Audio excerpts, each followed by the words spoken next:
I'd like to call this regular council meeting of December 23rd to order. I'm looking for a motion to adopt the agenda. I'm assuming everybody has seen the addition under old business of Penny Case Britain. Looking for a motion to approve the agenda. Councillor Sauls and Councillor English. All those in favor? Motion's carried. Thank you. And I need a motion to adopt the minutes of the public hearing zoning amendment bylaw number 2058. Councillor Nixon and Councillor Orlando. Any discussion? All in favor? Motion's carried. And also I need a motion to adopt the minutes of the public hearing for zoning amendment bylaw number 2059. Councillor English and Councillor Sauls. Any discussion? All those in favor? Motion's carried. And I also need a motion to adopt the minutes of the regular council meeting of December the 9th. Councillor Nixon and Councillor English. Any discussion on that? All in favor?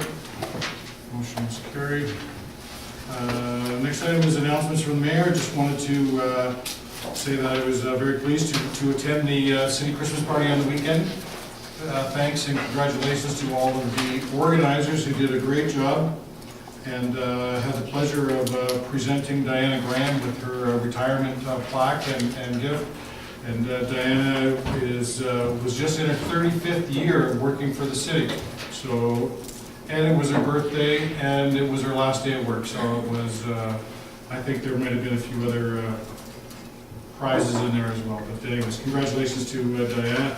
I also recently went down and paid a visit to Public Works staff and had a little bit of a tour of the Public Works yard, and I got an opportunity to sit in our new grader, and I got to tell you, it's a fantastic piece of equipment, and the way the people were telling me about the amount of work that it does a lot more work. It's a lot easier, and I think that is going to end up being a good addition to our fleet as soon as we get 3 or 4 feet of snow. Right, Darren? That's correct, Your Worship. Is there any business arising from the minutes? Councillor Nixon? Just, Your Worship, on the minutes from December 9th on page 3, just if we could remind the public that there is an open house coming up on January 13th for the Stella Jones logging notice. Okay, thank you for bringing that up. We have no correspondence, and going into old business is that addition. Penny Page Britton, as the recycling is changing there's some items that are changing on January 1st. Councillor Orlando thought it would be a good idea to bring this information to council and to the public. And Penny, would you mind giving us just a brief update on the changes that are going to be happening to recycling? Certainly. Thank you. Thank you, Your Worship. As most of you are aware, the MMBC is looking after recycling in the province on behalf of industry. This was a result of a change in the Environment Act. It makes packaging and printed paper a product type and requires those that create them through an extended producer responsibility look after them from cradle to death, I guess, until they're completed. So as a result of that, MMBC was formed to act on behalf of industry and to roll out a recycling program. That program for residential curbside recycling began May 19th of this year. And at that time, the city accepted a financial incentive from MMBC to continue to operate recycling the way we did, and to have a contractor in place to collect our recycling. Starting January 1st, the city is passing recycling completely over to MMBC. They have hired a contractor to continue collecting recycling in Revelstoke. The residents will not see much of a change. The contractor will be the same contractor that was contracted by the city. and recycling days of the week will remain the same as well. What you can recycle changes slightly, and it's been in effect since May 19th. And at May 19th, there was public information that went out on the city website, as well as flyers that were distributed by Bresco as they were collecting recycling. The main change to residential curbside recycling is that plastic film is no longer accepted at curbside. And that is the only changes you'll see for residential recycling. As far as the depot goes, the depot is managed by the CSRD, and there are some changes happening at the depot side January 1st. The CSRD will be also looking after the depot on behalf of MMBC. And at that time, you'll be able to recycle more things than you currently can. Styrofoam is being added to the recycling, that's the big one, as well as plastic film, which you haven't been able to recycle since May 19th. You can now take to the depot, and there'll be some sorting required. These are requirements that MMBC had for depot collection. There were quite a lot of changes required of depot collectors, and the CSRD is working to meet those requirements and continue to offer depot collection on behalf of MMBC. Could you define plastic film? Sorry? Yeah. Saran wrap. So your plastic bags, plastic film, it's not rigid at all. And it can be challenging to separate one from the other, and that's why they've taken it out of curbside recycling, because it was difficult to sort. So they're now having it as one product type in one separate bin at depots, and that's a change all throughout the province, not just a decision for Revelstoke. Questions from council? Councillor Orlando. If, through the chair, if residents have any questions or concerns, who do they get in touch with? MMBC has created a website and has a specific page for Revelstoke, and that information is on the city website, as well as there was a recycling calendar and information sheet that was delivered to all residents a couple of weeks ago through Bresco. That's it? No other questions? Thank you, Penny. We're going to move into new business right now. So, before we start, I'm going to declare a conflict of interest, or definitely this, anything regarding vacation rental, because we run a vacation rental company, and for the most part, even just looking through this list up until F, I have a conflict in all these anyhow. So I think it's best, it's been suggested that moving forward with vacation rental items, I will be excusing myself. So I'll do that. Okay, we'll call you back tomorrow. Yeah, go shop. I'm gonna print them off for you. Yeah, thanks, buddy. Councillor Dixon, would you like to? Yes, Your Worship, bring forward item 9A, that the public hearing summary for rezoning bylaw number 2058 to add vacation rental use for 1585 Birch Drive be received. Motion by Councillor Nixon, we need a seconder. Councillor Sauls, any discussion on that motion? All those in favor? Against? Motion is carried. Item B, 9B, that zoning amendment bylaw number 2058 being a bylaw to allow for vacation rental use, receive third reading. Motion by Councillor Nixon, seconded. Councillor Brothers. Discussion. Mr. Strachan, you have a report on this one? Mr. Worship. Okay. You guys noted there was a public hearing that we held, was held on December 9th for this application. The application is to rezone the property to a subzone for vacation rental. The vacation rental zone would allow for rental of the property for up to 120 days as a vacation rental. Public hearing included input from two residents. The concerns raised were related to the enforcement of the city's bylaws, as well as the desire for one particular resident to have the neighborhood remain single-family dwellings.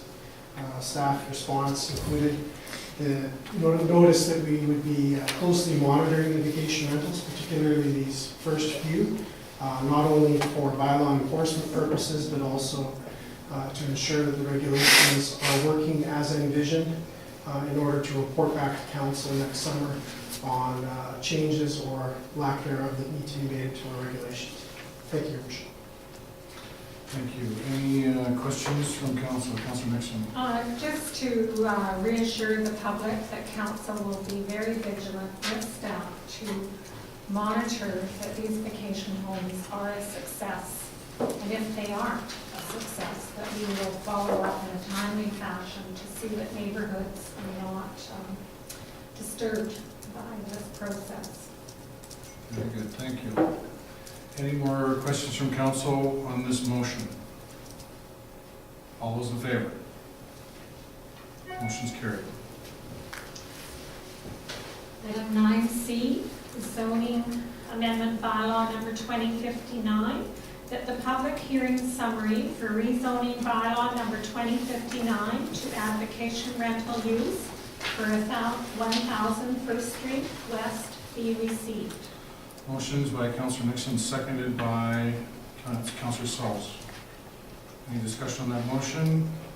All those in favor? Motion's carried. Item 9D, zoning amendment number, bylaw number 2059, that the zoning amendment bylaw number 2059 being a bylaw to allow for vacation rental use receive third reading. Motion is by Councilor Nixon, seconded by Councilor Brothers. Mr. Strachan? Thank you, Your Worship. As noted, it's a second vacation rental bylaw that came through. This one on 1000 First Street, rezoning the subject property to allow for vacation rental. The vacation rental included a unique situation in that it included both a primary residence, the main house, as well as a secondary suite. One or the other can be rented as a vacation rental at any given time, but not both at once.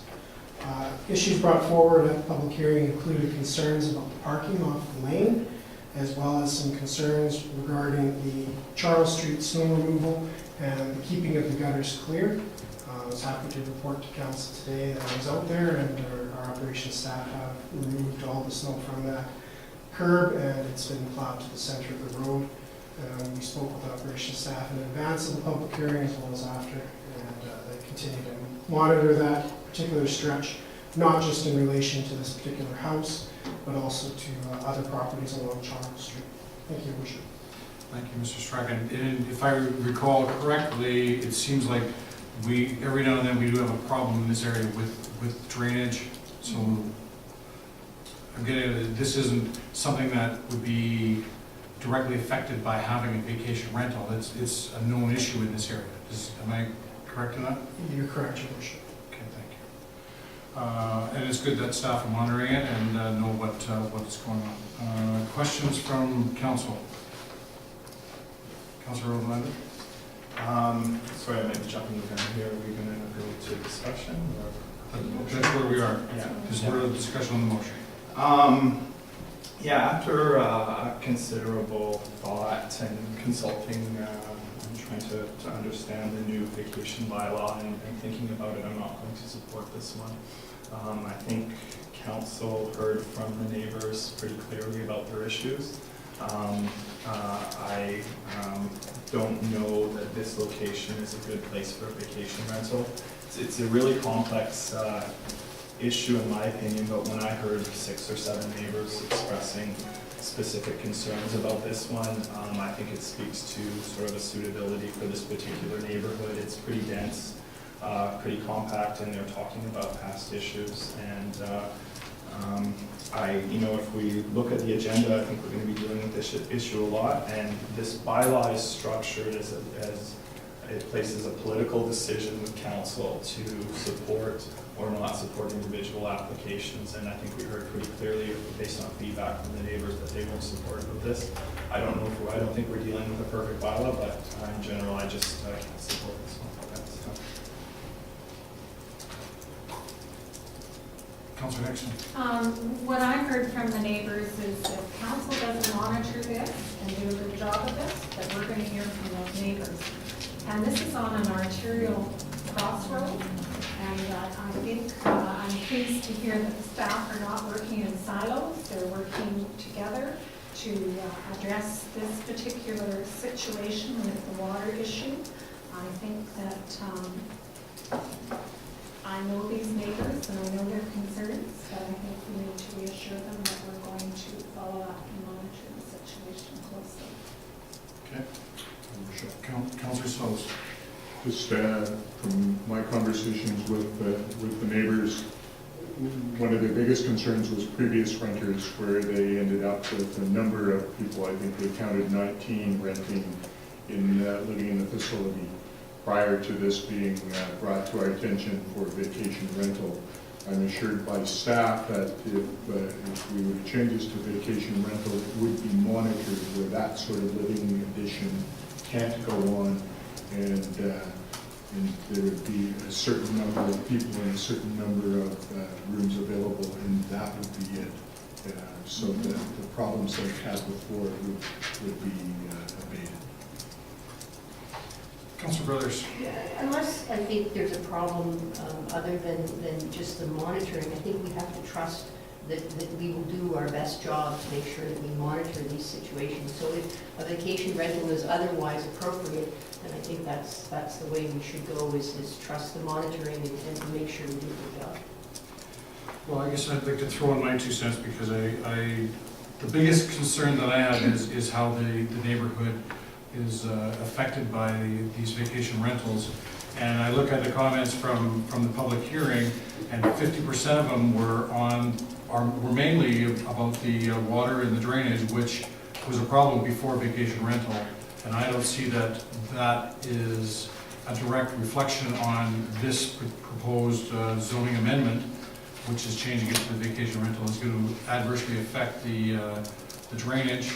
I think that staff are well aware of it, and I think are going to monitor the situation even more than they were before. So I feel that that's going to be looked after. My biggest concern is with vacation rentals is making sure that there's adequate parking. And I think that they've addressed it in this one here. I did at first have some concerns about this site. I visited, I drove around the block, I looked at it, I looked at the plan, I listened to the comments, and I am still going to support this one here. But and I think that they have done a good job in looking after those requirements. Is there more discussion on this motion? Just to take this into third reading. Calling the question, all in favor? Against? Motion is carried, and Councillor Lund voted against.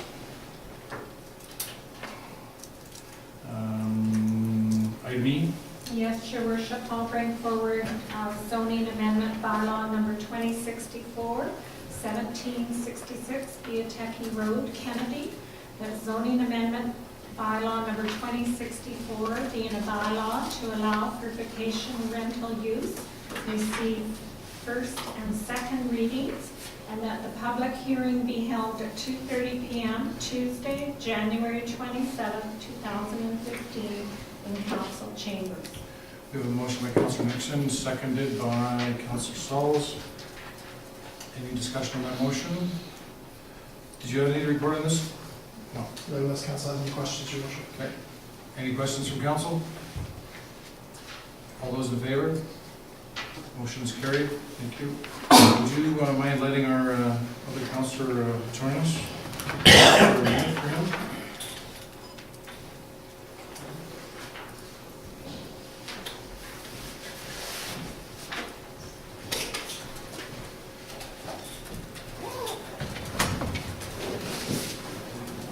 Next item is we're in item F, Councillor Duke, 9F. Scheduled meeting dates. The notice of regular council, committee, and commission meeting dates for 2015 be approved.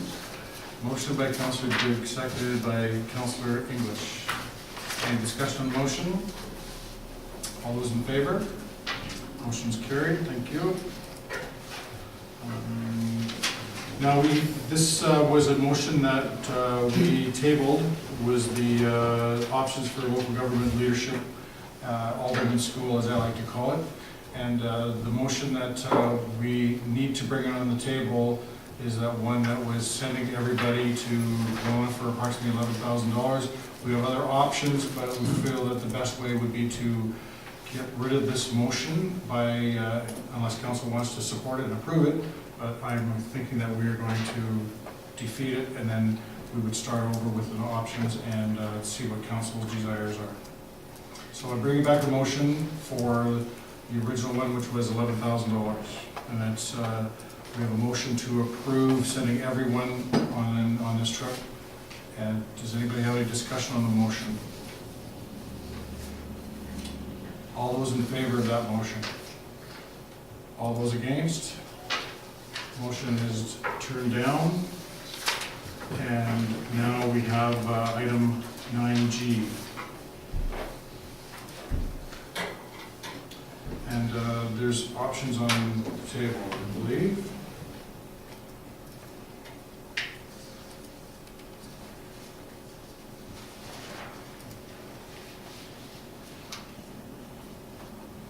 Page 50. Sorry? Page 50 of the agenda. So 9G on the last page.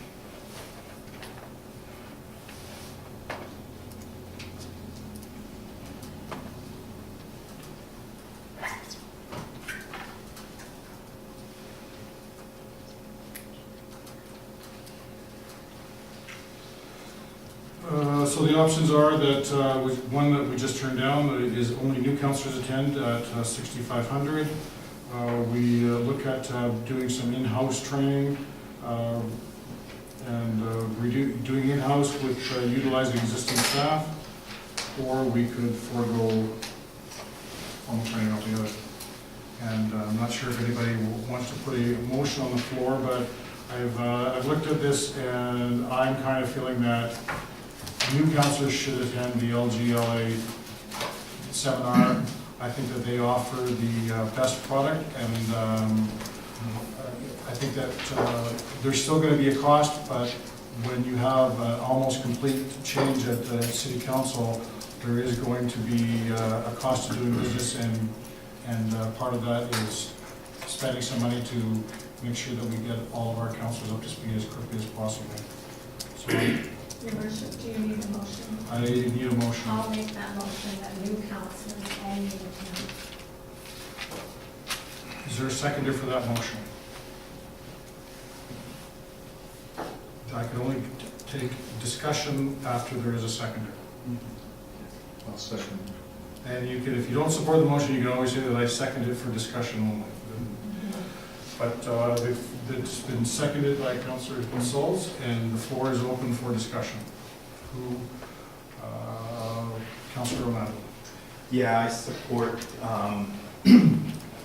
attending, new councillors attending. I know there's a financial cost to it. Doing it in-house is a little bit cheaper. I think it's a better product to go there. And over 4 years, I think we're going to learn something that saves us that few $1,000s extra, like I really do. Just if it's just learning about resources or different ways of doing things, I think we're going to pick something up. The only other option is, I don't know if the mayor or Councillor Nixon is interested in going. The motion on the table said new councillors only. Maybe we let other people give their opinion, express their opinion, but maybe an option for you guys to attend as well if you're interested. Councillor Brothers? I'm inclined to want to save as much money as possible, and I see the benefit, but I also see the benefit of Councillor Orlando's comment that you know, over 4 years, it's well worthwhile, it's a good exercise. The only comment I want to make is, having read the materials, it looks as though there's some opportunity to network.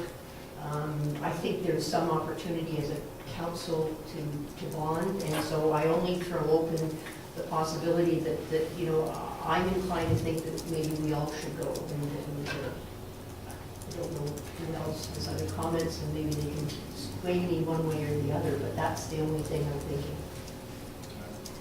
My biggest concern is that I have a scheduling conflict during that training, so my personal preference would be to have a trainer coming to Revelstoke.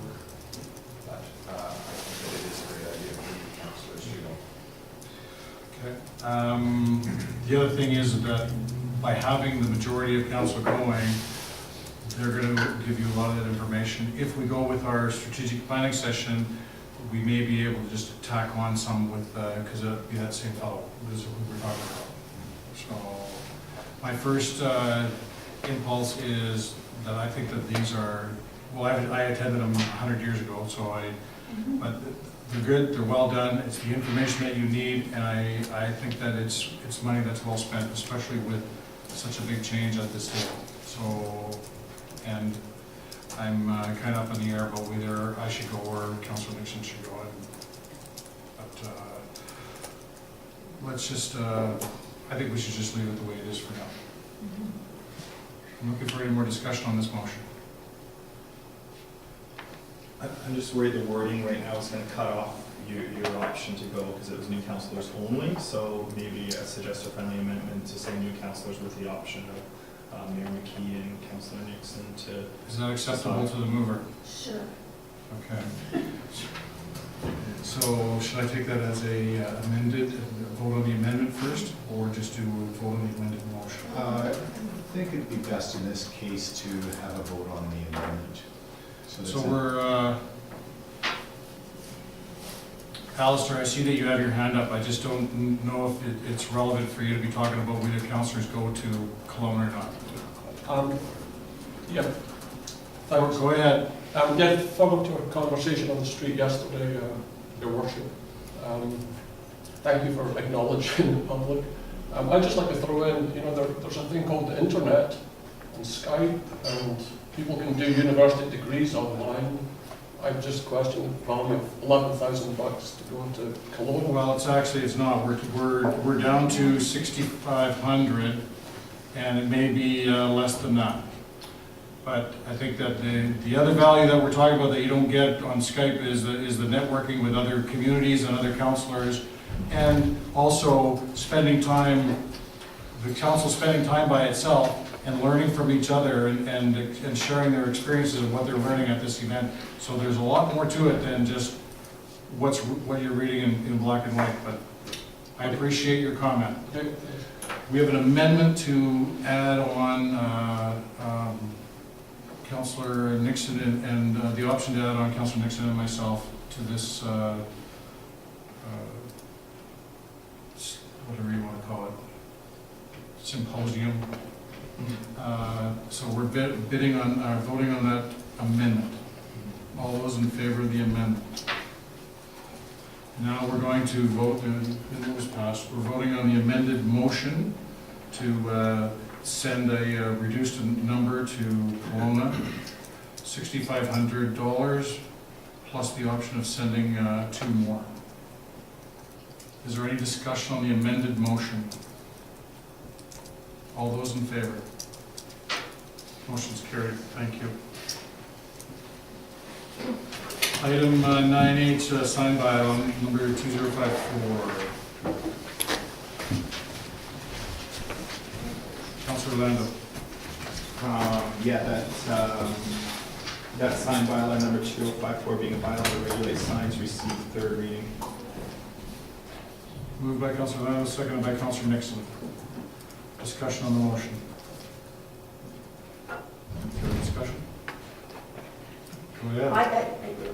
And it's maybe just because of being a newcomer, I'm not up to speed on the signing bylaw. I'm wondering if I could just have information as to how, was it reviewed by some committee, or are there any objections to it, other than what we received, the small number of comments that we received? Mr. Strachan, do you have an answer for that? Thank you, Your Worship. The program for consultation included the regular scheduled for advertisements in the paper for the public hearing itself. In addition to that, we put out a press release with the bylaw and all the changes that were proposed for it, put it on our Facebook site as well. We also contacted the Chamber of Commerce and had them distribute the press release and the links to our website with the bylaw on 2 occasions. So it was distributed on 2 occasions to all the members. Unfortunately, there wasn't a lot of feedback on it, good or bad. We did also go to the Enhancement Committee as well as the APC. Both of those committees supported it without recommendation for change. And I had questions about that, about slowing the process down and sending it out, but after talking with staff, I've decided that I would support it, knowing that if there was things that we wanted to change in the sign bylaw or issues came up, there's still that opportunity. So rather than going through a whole public hearing process again, I'm in favor of this process moving forward. Councilor Can Brothers. I just ask one question about the digital and video signs? And what I read is that they are not allowed on this bylaw. And I just have some concerns because as a resort town, a lot of people advertise by way of screens and videos and that type of thing. Are they going to now be prohibited from doing so? Like Micah Heli Skiing, I think, has one, and K3 has one. So, you know, that's their way of showing their product, and I want to make sure that they're not prohibited from doing so. Your Worship, the current sign bylaw did not allow for them. They're considered to be an animated sign. They weren't permitted in the previous bylaw. They're not proposed to be permitted in this bylaw. Any existing ones are considered to be legally non-conforming. So there is no restriction on the existing ones. But there wouldn't be permitted any new signs without applying to council for a variance permit. So you'll see there is a variance permit application on council's agenda today for Tim Hortons. So there is always that option for a business owner to plead their case to council and say why they need an exception to the bylaw to allow it. And that allows council to weigh each particular application on its own merits to see if it's warranted based on exactly what you mentioned, the need for their business to have a particular type of sign. Thank you, that makes you feel good.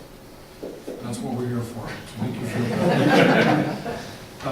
But some of these like video signs and TV signs, if they're inside a window, they're not regulated by the city. Yes, Your Worship, if they are inside a window and they are projecting out through the window as a sign, they are regulated by the city as an animated sign. No animated signs are permitted. And that's in the current bylaw. Any more questions on this motion? All those in favor? Motion's carried. Enhancement Committee recommendations. Who's the rep on that? Is that me? Which number is that, sorry? Aye. Aye. All right. No, I'm not in the enhancement committee, I think that's Scott. I'm gonna have to keep a list on you guys. I don't know this, but I'll just read it. Enhancement Committee recommends that staff be directed to explore the installation of wayfinding signage as per the proposal prepared by the Revelstoke Chamber of Commerce. The staff be directed to explore the installation of wayfinding signage to the industrial park at the intersection of Townley and Oscar Street. Moved by Councillor Duke, seconded by Councillor Nixon. Discussion. Councillor Nixon. I know that the industrial park has been asking for some signage for a long time now, and it would be really nice to see that move forward.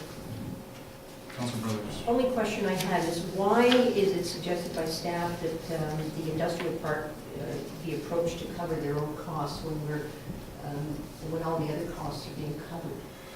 I'm not sure if that's true.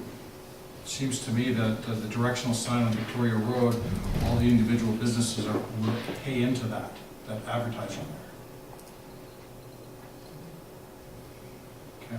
Okay. Councillor Orlando. Yeah, thank you, Your Worship. In the report, it says that the city has allocated funding under the resort development strategy. How much have we allocated, and has that been budgeted? I'm just trying to get some more background. Anybody have an answer to that question? I do not. The economic development officer. Can we get that information for you later? Yeah, I think that, the motion is that staff be directed to explore, so Exactly. we're on the So it'll be- stage here. And the second question, following up is, it doesn't seem to have, the report says we haven't decided on what color we're gonna do. We're gonna do the burgundy and gold or the new red triangle color. I guess that would be part of staff exploration as well. Any more discussion on the motion? All those in favor? Motion's carried. Right. Tourist Infrastructure Committee. That's me. That's fine. Go ahead. We'll help you there. We'll get it. Straight. You'll This is get all it. part of the training. Yes, it is part of the It's all part of the training. training. You guys got no fighting on the table later. I stole Gary's last time. Okay, that funding in the amount of $23,500 from the Resort Municipality Initiative be paid to the Revelstoke Ski Club to purchase equipment to allow the club to host races at Revelstoke Mountain Resort. We should do these, all three of these separately? Okay. Motion by Councilor Brothers, seconded by Councilor Nixon. Discussion on the motion. Is council aware of how this money is collected and then how it gets allocated? It's all through the Resort Municipality Initiative, through the additional hotel room tax? Okay, that's good. Any questions on the motion? Councilor Orlando? Not really, just more of a comment. This looks great. If you go up there on race day, there's a million little kids up there and they're all drive their families from all over the province. It's great. All those in favor of the motion? Motion's carried. Second motion, that funding in the amount of $15,000 from the Resort Municipality Initiative go to the Revelstoke Nordic Ski Club to purchase a Polaris Sportsman XP ATV to allow the club to groom the Nordic ski trails more efficiently and to better quality and for better quality. Motion by Councilor Brothers, seconded by Councilor Nixon. Discussion. I guess I should point out, since the camera's rolling and the pressure here, is that these are not local Revelstoke resident taxed dollars that we are spending here. This is a hotel room tax initiative that when tourists come and stay in hotels, they pay an extra fee. That's the money that's collected to the province and it comes back to the city, and that's where this money comes from. So, any more discussion on the motion? All those in favor?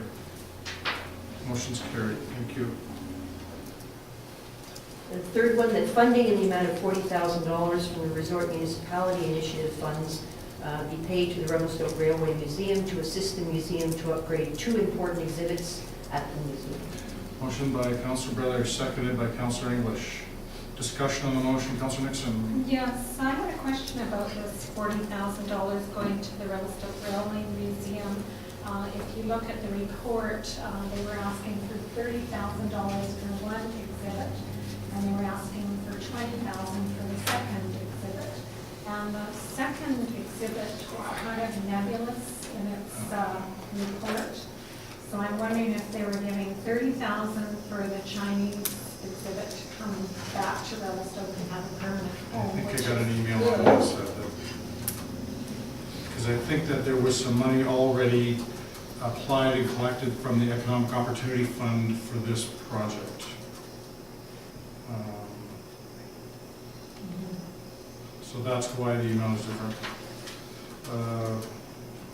Yeah, I just had a concern, Your Worship, that the second request they were asking for was a bit nebulous. They thought they had somebody in Nelson that could possibly help them with their project, and I just would like to see an audit of this come back to council. I'm fine with the money going to them, but Okay. just, if you read that project, it just sounds weak to meet the Okay. criteria. And what it was, the one before the start was the ski club was asking for $35,000. We only got $23,500 because they got $12,500 from the Economic Opportunity Fund. And the museum says that they were asking for $50,000 and the committee recommended $40,000. Okay, so that's the motion on the floor. Yeah, just, And, we'll get an answer to your question. Motion to approve the 40, all in favor? Motion's carried, thank you. Your worship, just further to that, maybe for the new councillors, if they could get a copy of the criteria for how these monies go out for women. Okay. Stepping out to the conflict, vacation rental. I as well will step out of the conflict, declare a conflict in the next one on the basis that I've acted for these projects. I'll stay here as I have no conflict. Councillor Nixon, would you like to? Yes, your worship, I'd be glad to bring forward the rezoning application submitted by Carol Wadia to rezone Lot 1, Plan APB 87445, 817 Silver Avenue from low-density residential district R2 to subzone low-density vacation rental district R2B, be supported to proceed with the rezoning bylaw. Motion by Councillor Nixon and seconded by Councillor English. Any discussion on this motion? Mr. Strachan, you have... Very briefly, Your Worship. Okay. As noted, we have a vacation rental application for 817 Silver Avenue. The property owner is requesting to rezone the property from R2 to the subzone R2V in order to allow for vacation rental on the property. They're proposing 4 licensed bedrooms, which would allow for a maximum occupancy of 8 visitors. Thank you, Your Worship. Any questions from Councillor Nixon? Mr. Strachan, if you could just talk about that 4th possible bedroom that's on the map. It's not an enclosed bedroom. Would that not be turned down by the fire chief? Your Worship, if they have a unit that exceeds their maximum number of bedrooms, they're required to what we call lock it out. So they put in a locking door. It can be either a deadbolt or a key lock door. So somebody on the inside will be able to get out, similar to what you have in the front door of your house. But that room would not be permitted to be used by the occupants during the vacation rental. And those are the items that the chief building official and the fire chief are looking for when they do the inspection for business license. Okay. Any questions? Councillor Lando. Yes, D. Why is this proceeding differently than the other bylaw? Your Worship, this is proceeding as per the other bylaws. It's just a newer application. So as applications are received, they're processed. So the staggering effect that you've seen of applications arriving is not staff staggering. It's as people get their applications ready and make the submission, we bring them forward. We're not staggering or holding any applications back. As they arrive, we're processing them. So at the last council meeting of December 9th, there was 1 application for vacation rental. At this one, there's also 1 application. Previous applications in October and September arrived in pairs, just by coincidence. Your Worship, that just might be my confusion, and that I just see the wording different as the other 2, but we're just at an earlier stage at this point. That's That's correct. right, okay. We're just introducing the application for council's consideration, and that's in the bylaw. Thank you. Any other questions from council? Calling the question, all those in favor? Motion's carried, thank you. Mr. Strachan, will you let our other councillors in? Thank you.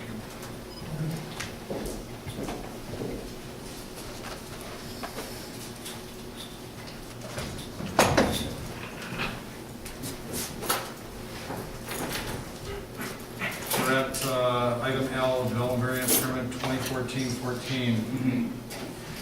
The development variance permit application submitted by Dillon Consulting Limited on behalf of Shell Canada Limited for the Tim Hortons Restaurant on property lot 1, plan NEP 78058, 1840 Trans-Canada Highway, to vary sign bylaw number 1864, section 7.5, to increase the number of permitted fascia signs from 1 to 3 be approved, subject to the following condition. The sign design and elevation plans are to be included with the development variance permit as Schedule A, and that the corporate officer be authorized to issue the development variance permit once the above noted condition has been satisfied. Motion by Councillor Duke, seconded by Councillor Schultz. Discussion on the motion? Can I just ask for information purposes, what's the purpose of making sure that it's on the development variance permit? Does that give us extra control of the city as to what's going to happen, or? Councillor, sorry, Mr. Stratton. Thank you, Your Worship. We included a requirement that they be included as schedules, so the actual permit document has those drawings attached to it. So it's somewhat of a contract between the city and the property owner. We're adding these schedules to it and asking for council to endorse them to be included within that contract. So if in the future there's dispute about whether that sign was the way it was supposed to be, you have a true representation of that sign to compare to. And why a variance instead of a development permit? Your Worship, because it does not comply with the current sign bylaw. So a variance is required in order for the sign to be installed. Thank you. Any more discussion from council? Questions? All those in favor? Motion's carried. Thank you. Development variance permit 2014-15.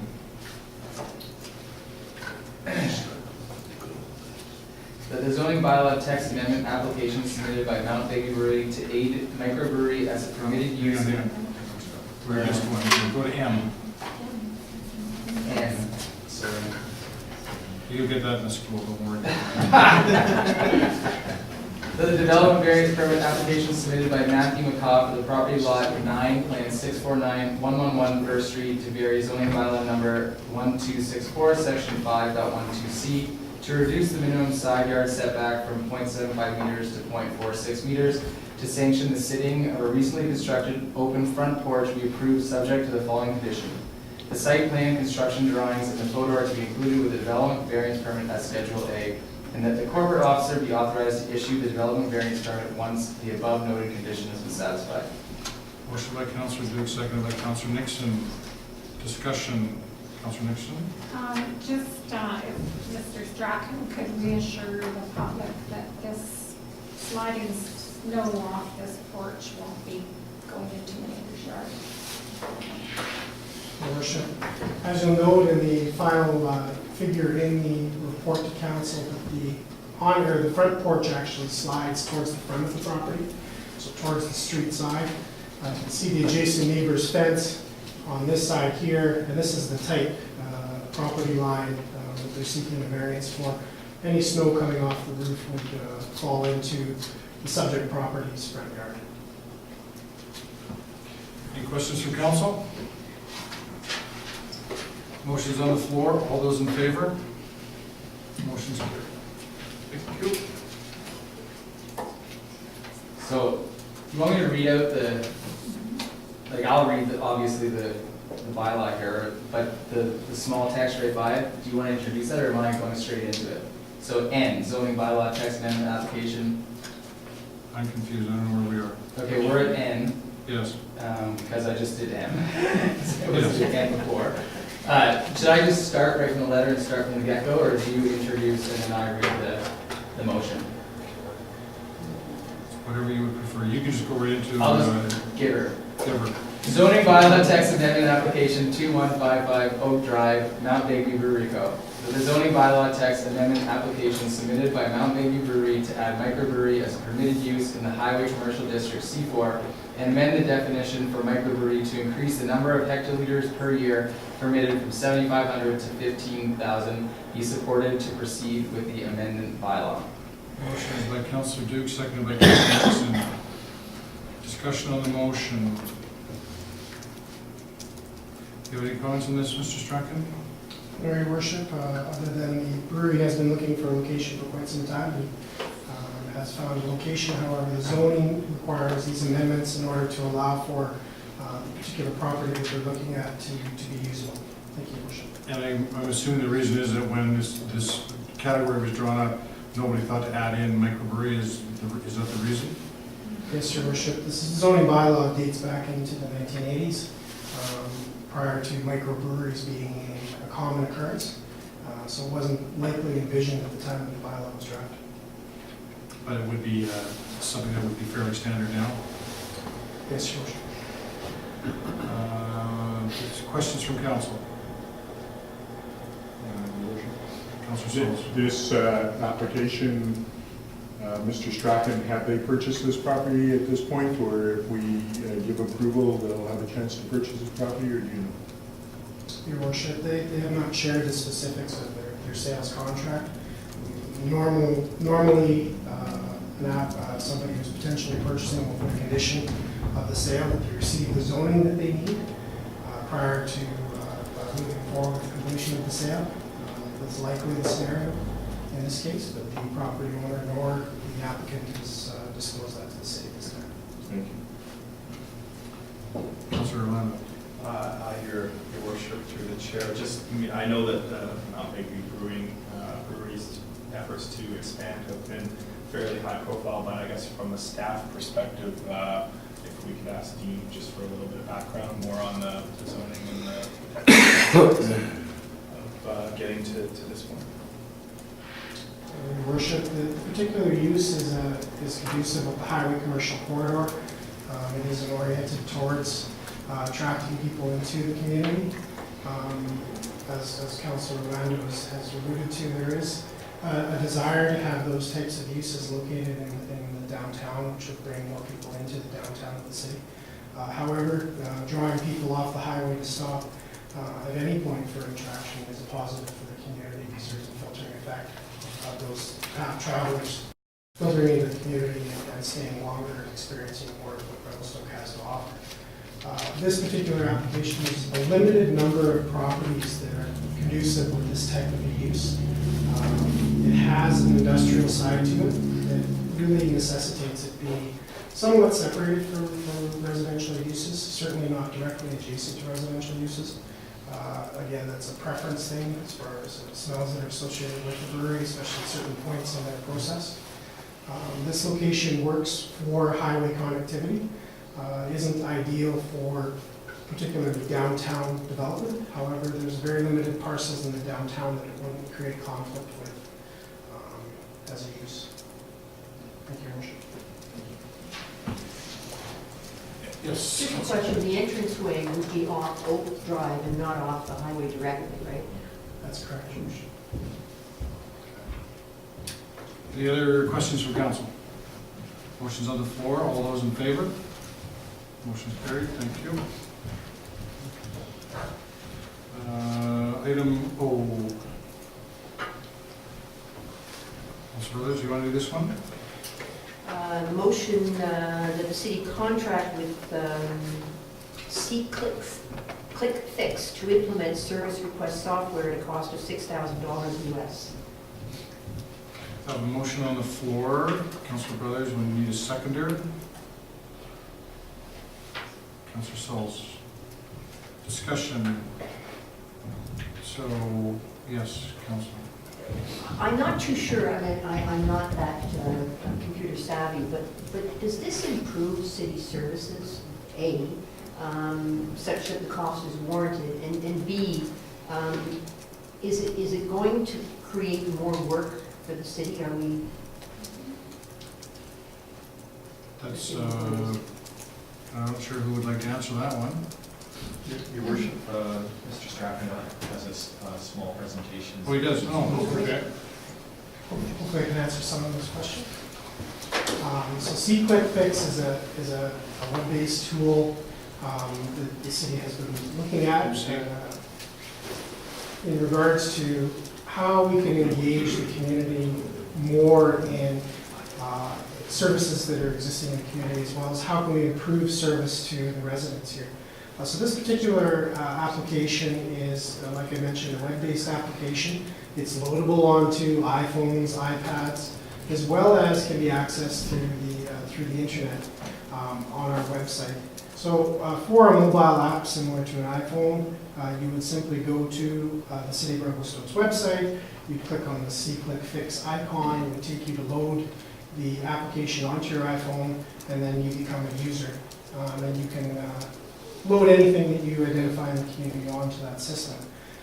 It allows for a wide variety of different things to be identified by the community.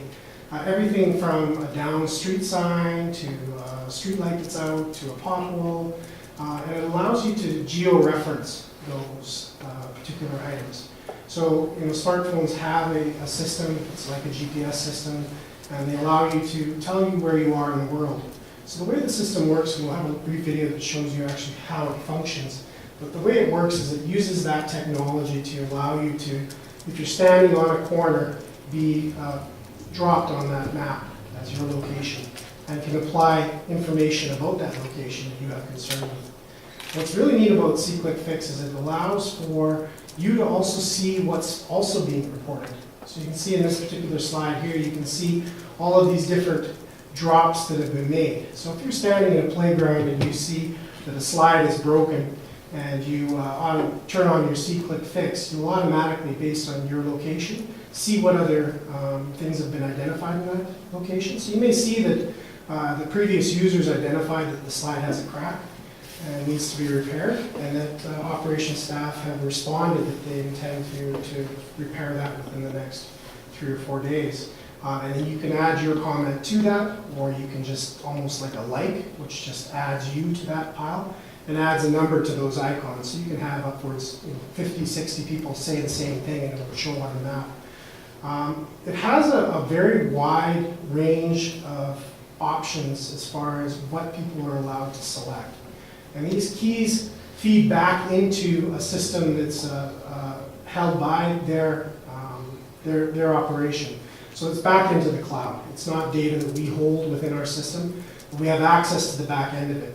And one of the benefits to C-Click Fix that we saw right away when we started looking at it and speaking with their staff is the way it comes out at the back is very efficient for our use. It fits into our Esri system, which is our GIS system, which allows it to communicate with other data that we have, as well as feed into our asset management software. Any of the asset management software that we're looking at would allow for C-Click Fix to feed into it. So things like potholes and other things that are being identified by the community and by staff will feed into that system as a tracking system for how often we're responding to issues in the community. If we have a light issue in a particular neighborhood, maybe there's a broader issue that can be looked at. So the back end of the data is very valuable. The proposal that you see before you is to include that second component as part of the contract, which is called Insights. And the Insights is the data management or tabling system that comes out of the back of that data. So the front part, which is the $5,000 cost, is the ability for people from the community to interact with the system and for us to receive those inquiries or those comments and respond and deal with them, so that front end portion. The second portion is the Insights, which is $1,000, which gives us that access to the back end of the data tables to be able to draw information out. And they also have a number of tools which provide graphic and mapping out of that back end of the software. And the price changes as you, because this is the initial cost, and then is it $1,000 and $1,500 a year after that? I think it's $620 anyway. This particular one, Your Worship, is a continuous cost. Okay. Staff have recommended that we consider adding additional components in 2015, 2016. There are additional components that can be added that will do a couple of things. One is it will actually push questions to the public and push answers, but it requires you to create a database of questions and answers in order for that function to work.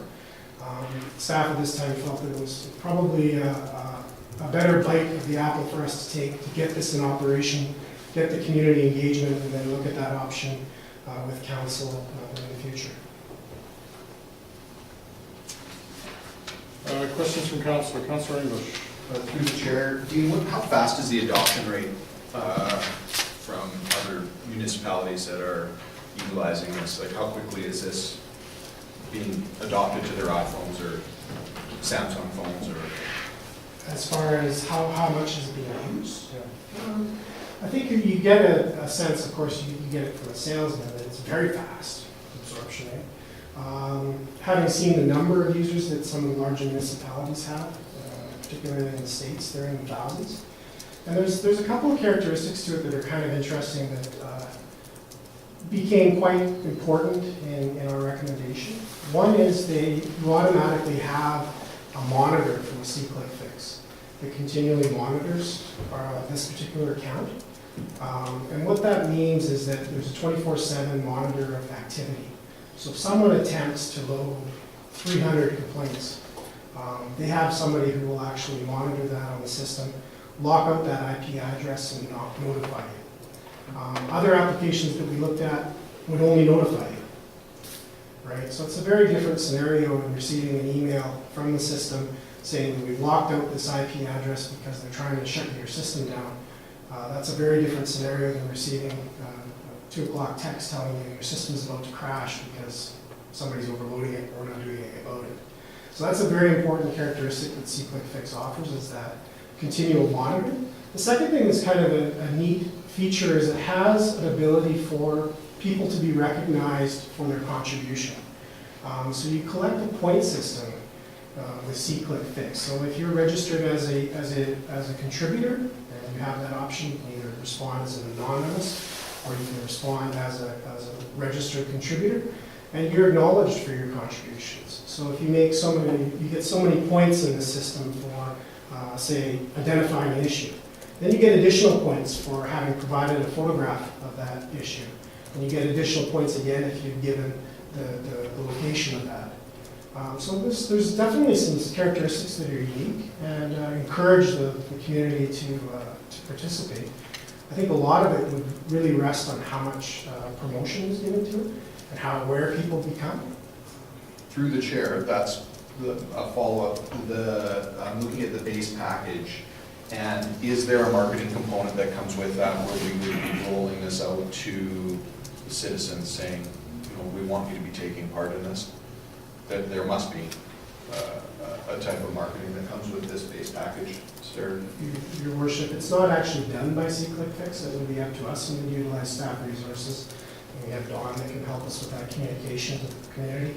Because we're talking about a web-based application, probably the communication should come through that format.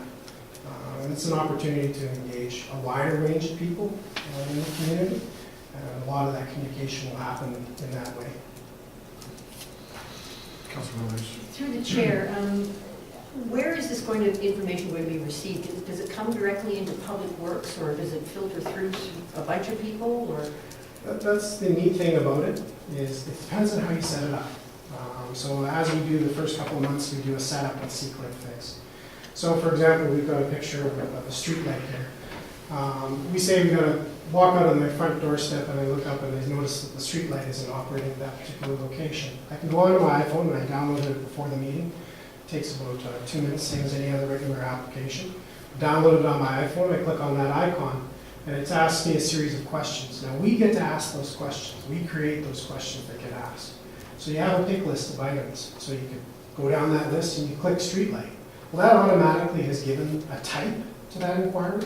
So that's now become something that would go to operations. Then you ask another series of questions that would be associated with a streetlight. Where is it located? So then you have the opportunity to provide that information about, that's my slide, anyways, street post number. What's the number on the pole? Right, that's a critical piece of information for us to see. The general public isn't really going to think to look up and see what that decal is, but we push those questions to them when they make a particular selection.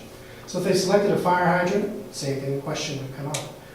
If they've selected a pothole, do you have a photograph of that particular pothole? We don't necessarily require a photograph of a streetlight that's out, but it's very important to get a photograph of a pothole or a plugged drain or something to give whoever receives that piece of information a context to it.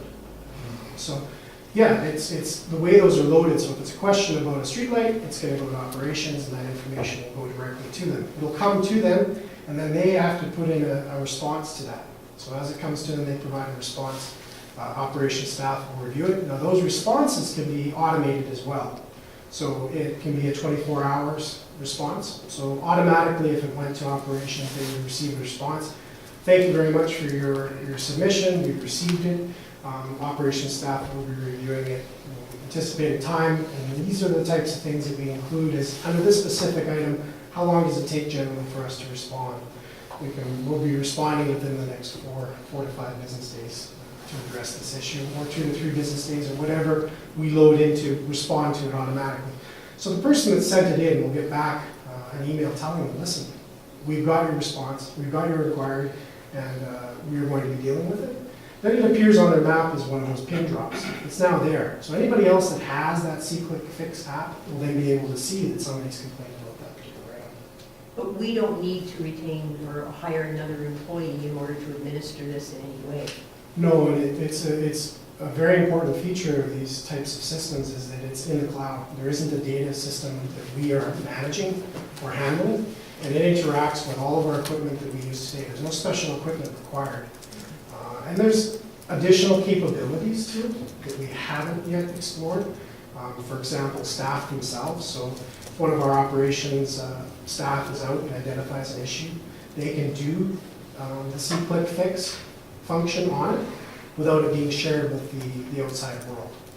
So that somebody else can receive that information without them having to fill out a form or write an email to another staff member. So there's an internal functionality to it as well. There's also an internal capacity for tracking these types of things. So we'll be able to say if a telephone inquiry comes in, there is a web-based ability to put that into the C-Click Fix. So everything is going into it.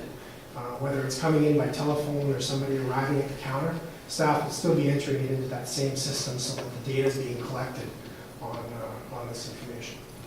Thank you. And it seems to me there's a part where all the people that have sent in the C-Click Fix on an item, when that item gets fixed, it's very easy for the city to let everyone know that reported that spot, that it's been fixed, and thank them for participating.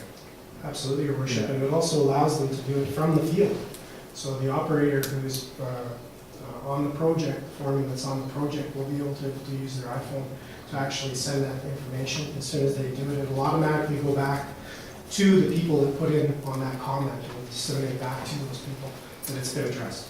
Yeah, I saw this a few months ago, and I thought it was a great system. I think it's a good way to get the community involved. It's a good way for the city to find out where issues are faster, and therefore when something is serious, they can be dealt with faster. And I know there's a cost to this, but the impression I'm under talking with staff is that we could be mitigating some of this cost and actually saving some money in other areas. So I think it's a good idea, and I think there's a lot of benefits to it. Councilor Orlando.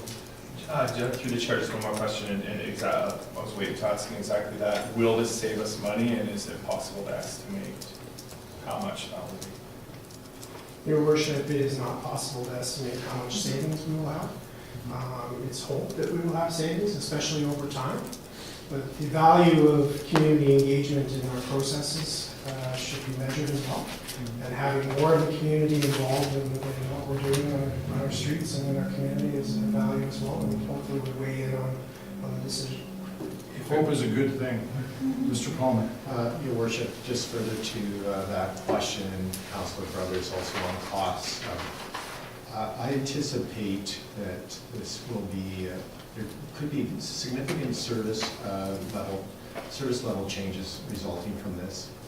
We hope that, again, there's that hope word, but I would take it a little bit higher and say an expectation that there'll be reduced costs from synergies.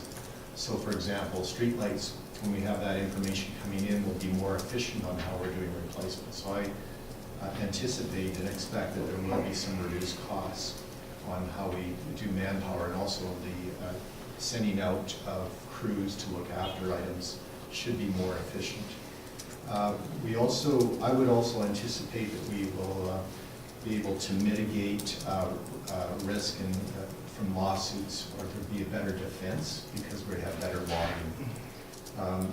We also anticipate reduced costs on the pulling together information. Right now we're paper-based, so that's a very labor-intensive process of logging complaints.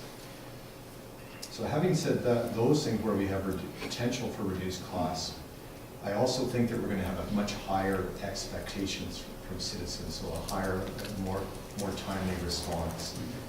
We may be getting more information that we need to respond, and that may result in higher costs.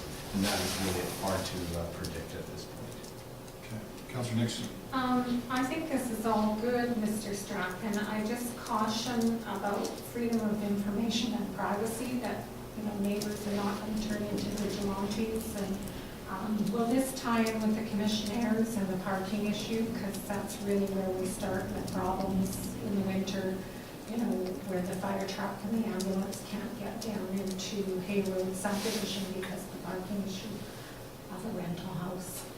Your worship, as with, if you select a street light, if you select a parking issue, you're going to be forced questions back to you. There's also different levels of information that's shared with the community.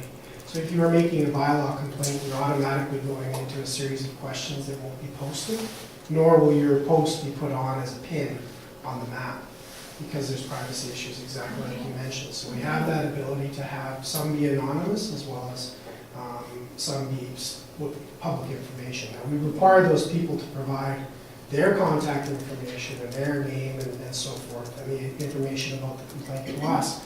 However, that information does not go on to the site itself. Councillor English. Thank you, Your Worship. Through the chair, Dean, is there, if our public works employees are utilizing their iPhones, utilizing this program, is there a priority sequence as to which users' concerns get elevated quicker, or is everybody on the same playing field? If the public works see something, they identify it, does that have the same priority as just a citizen using the same app on their iPhone? Is it the same priority, or can it move through the chain faster if there's an issue that's quite serious identified by public works? Absolutely, and those are the priorities that we have the ability to set. Okay. And it's something that I mentioned, we could set it so that everybody is on one priority, but staff can have a second priority or second coding. So for example, if the public is going to be yellow, city staff would come through as a blue. And there's additional information that's within those emails that would not necessarily, within those postings that would not necessarily be shared with the community. So if there is a specific, if you're responding as a utilities foreman about a particular issue and you code it as being a blue item, it's going to be something that only goes to the city staff that is associated with it, is not going to be shared with the community. And it would come through at the other end, and whoever's receiving that type of inquiry, as such, it would be a blue coded item. You would know then that this is a Thank you. Any other questions or comments from council? Well, I think it's a good concept, and I'm actually, if council supports it, I think it'll make for an interesting report in a year from now on what it does or doesn't do it, and I think that would then give council another opportunity to decide if it wants to carry on with this program or not. I'm sure that we can opt out whenever we feel like. So, yeah. Questions on the floor? All those in favor? Motion's carried. Thank you.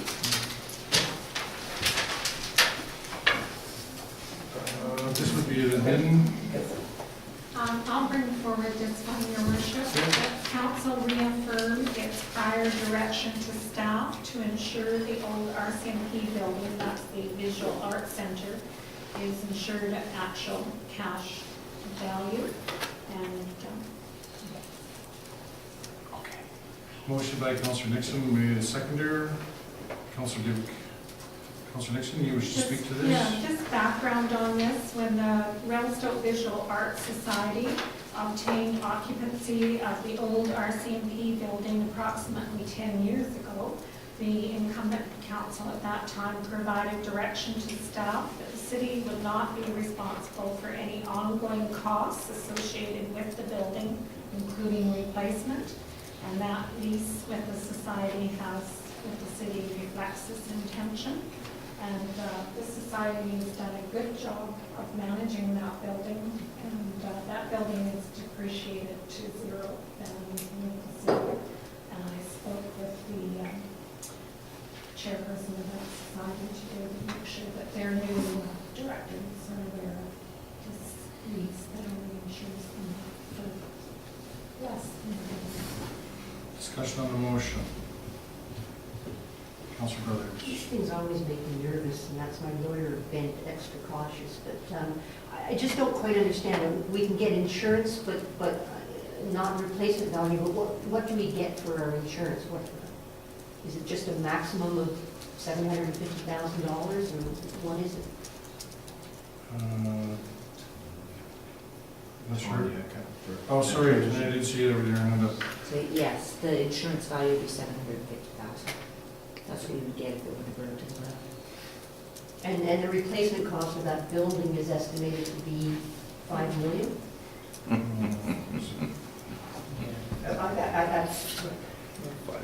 I guess the real question is, if the building burnt down, would we rebuild that building the way it is? Because it's, and I would say the answer would be no, we would not. Is there an alternative to insure it for something more than 750, so, and less cost of a premium? The only thing I worry about is if something happens to this, and now we don't have this building anymore in respect to just 750, and, what do we do? People are gonna look to us and say, well, why wasn't it insured properly if it's a building with some measure or some value in the community? Mrs. McCabe, you got any answers to that? It's, I believe the only two options are either replacement value or cash value for insurance purposes. And so cash value is based on what you would sell the building for on the market. I would defer to Graham though for a final answer on that. Your Worship, we did try to give this building to the society last year, and they said, no, thank you. What does that say, the cash value?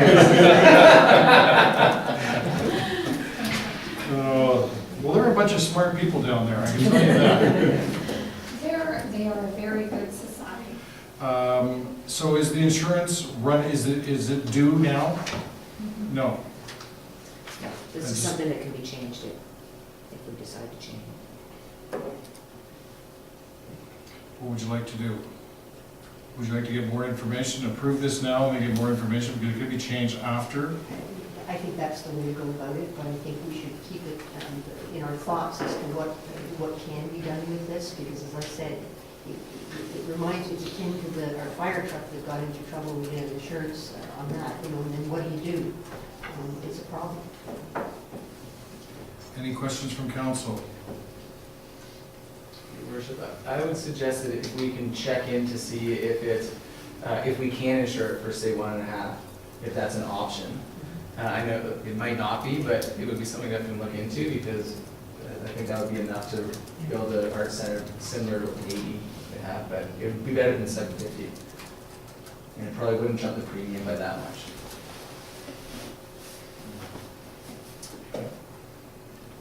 I was just thinking, that you take the 750, there's a few nice buildings in town that you could buy that could house a, Yeah. so, you know, the thing is that you wouldn't rebuild that building the way it is, you would decide what you needed and you would go from there, but there's a couple other options in that $750,000 range in town. But, so the motion on the floor is to insure it to the 750 right now. Any more discussion on that? All those in favor? Motion's carried. We're in communications, and has anybody got anything they want to bring up out of the policing report? Councilor Orlando. I noticed that an officer was seriously injured on the job, and just on behalf of council, wishing a speedy recovery. Thank you. I see Kurt's not here, but somebody can pass that on for us. Tourism Infrastructure Advisory Committee. I don't have any further information on Just seeing if anybody, these are all minutes and reports, and if anybody wants to bring anything out of them to council's table or information to the public, this is the prime opportunity. We're also Bear Aware Society. Councilor Orlando. In the past, this report hasn't come to council, and I guess just a question of staff, as far as I understand, it didn't used to come to council. Is this a change in procedure?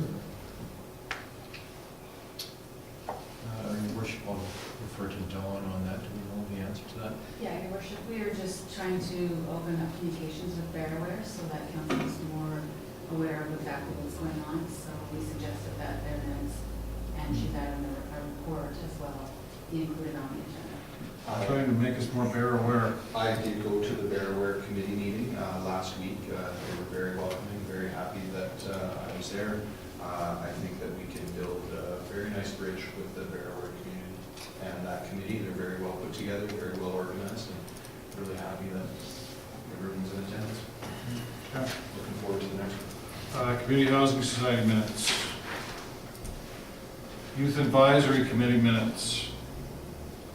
Administration Security minutes. Tourism Infrastructure. Finance Check Requisition.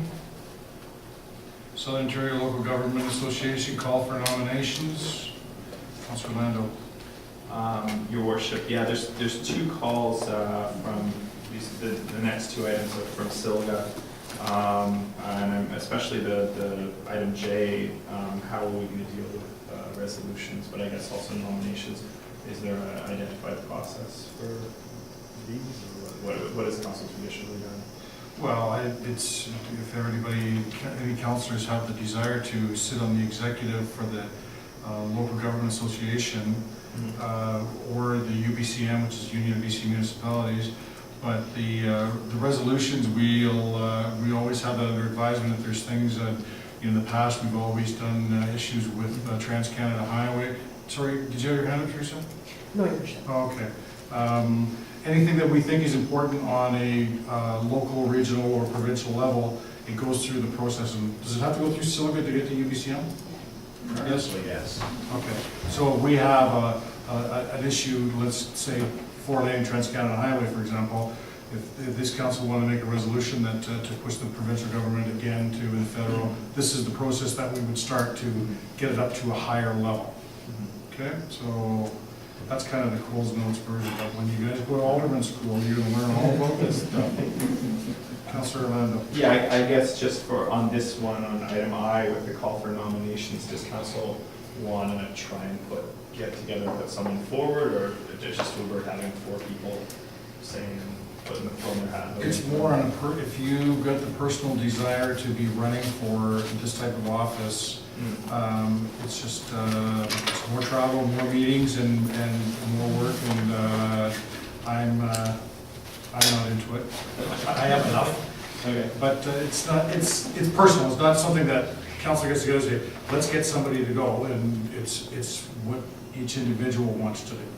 Same as the UBCM. And that brings me to call for resolutions that we've talked about. And is there any questions from media? Oh, not from me today, Your Worship. Except Merry Christmas to you all. Oh, thank you very much, David. No questions for myself. Okay. So Happy holidays. Just before closing, I'd like to wish everybody a Merry Christmas and a Happy New Year. And I'm looking for a motion pursuant to section 90.1A, G, and K, Community Charter of Canada. Councilor Nixon and Councilor Orlando, all in favor, motion